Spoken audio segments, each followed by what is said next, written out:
कुर्सी एक और बैठने वाले साथ, कौन बैठेगा कौन जाएगा खाली हाथ।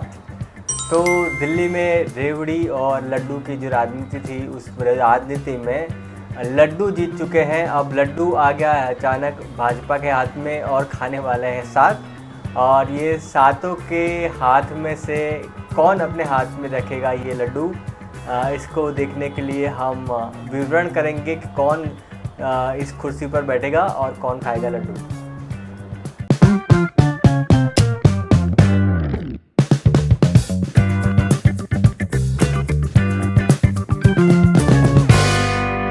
लगातार 3 बार प्रयास करने के बाद चौथी बार में बीजेपी को सफलता हासिल हुई है। बीजेपी ने शानदार प्रदर्शन करते हुए 70 में से 48 सीट्स पर जीत हासिल की है, जबकि आम आदमी पार्टी ने 22 सीटों पर अपना परचम लहराया है और कांग्रेस हमेशा की तरह 0 पर है।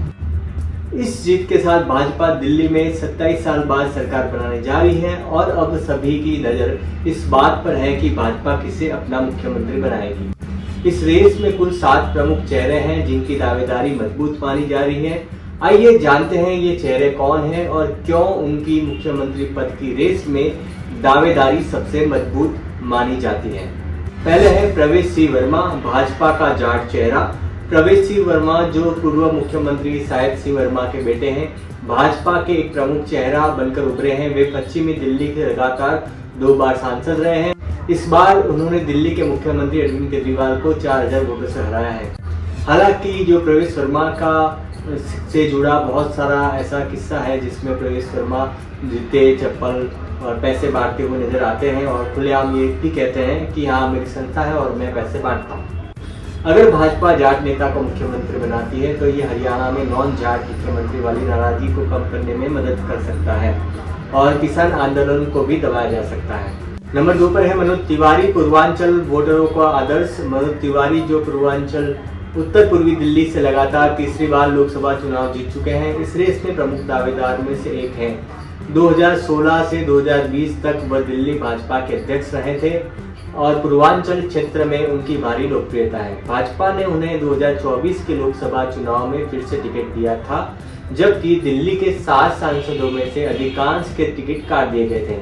मनोज तिवारी का नाम भी मुख्यमंत्री की रेस में इसलिए आया है क्योंकि आगामी बिहार विधानसभा चुनाव को देखते हुए भाजपा उन्हें मुख्यमंत्री बना सकती है। इससे बिहार और उत्तर प्रदेश के पूर्वांचल वोटरों में भी भाजपा का असर बढ़ सकता है। तीसरे नंबर पर है मनजिंदर सिंह सिरसा। ये सिख समुदाय के दिग्गज चेहरा है।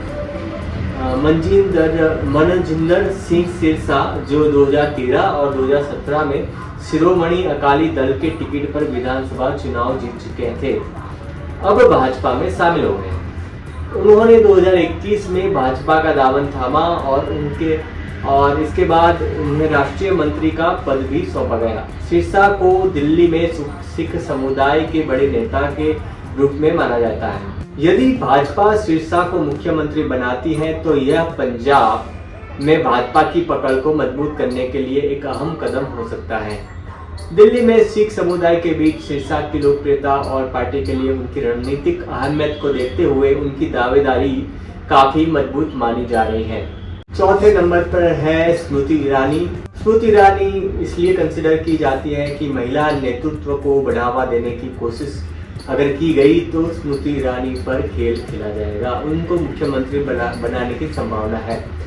जो भाजपा के एक बड़े चेहरे हैं, दिल्ली में मुख्यमंत्री पद की वो दावेदारी कर रही हैं। 2014 के लोकसभा चुनाव में राहुल गांधी को हराकर स्मृति ईरानी ने भारतीय राजनीति में अपनी अहम जगह बनाई थी। इसके बाद उन्होंने 2019 में भी राहुल गांधी को हराया और केंद्रीय मंत्री के रूप में अपनी जिम्मेदारी संभाली। स्मृति ईरानी महिला मोर्चा की राष्ट्रीय अध्यक्ष रह चुकी हैं और भाजपा में महिला नेतृत्व की एक मजबूत पहचान स्थापित कर चुकी है। यदि भाजपा उन्हें मुख्यमंत्री बनाती है तो यह महिलाओं को एक सकारात्मक संदेश भेजेगा और पार्टी के महिला समर्थकों के बीच भी इसकी अच्छी प्रतिक्रिया मिल सकती है।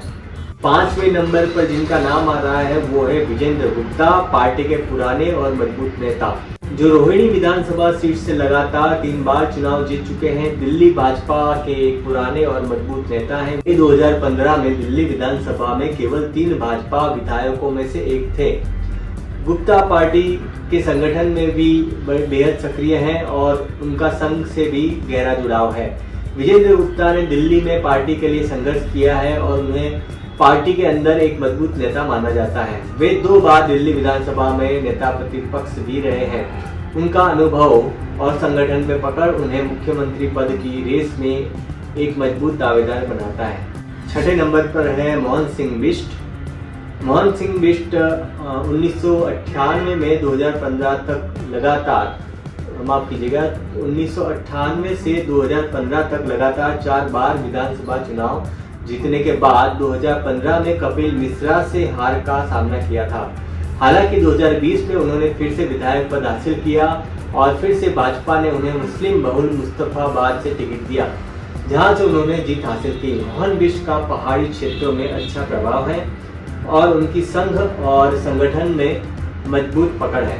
वे दिल्ली की राजनीति में पुराने नेता हैं और उनकी दावेदारी भी मजबूत मानी जा रही है।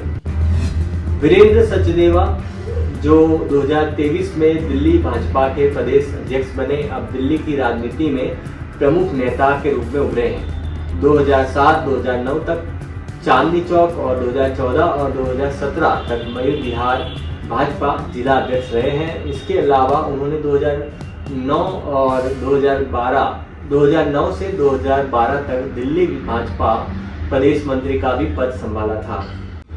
सचदेवा की संगठन में मजबूत पकड़ और पार्टी के भीतर उनका प्रभाव उन्हें मुख्यमंत्री पद की रेस में एक प्रमुख दावेदार बनाता है।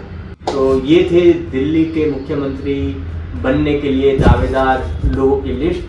आपको इस लिस्ट में से कौन लगता है कि कौन भाजपा का प्रमुख चेहरा होगा दिल्ली के मुख्यमंत्री बनने के लिए? अगर आपके मन में कोई चेहरा है तो आप कमेंट बॉक्स में लिखकर हमें ज़रूर बताएं।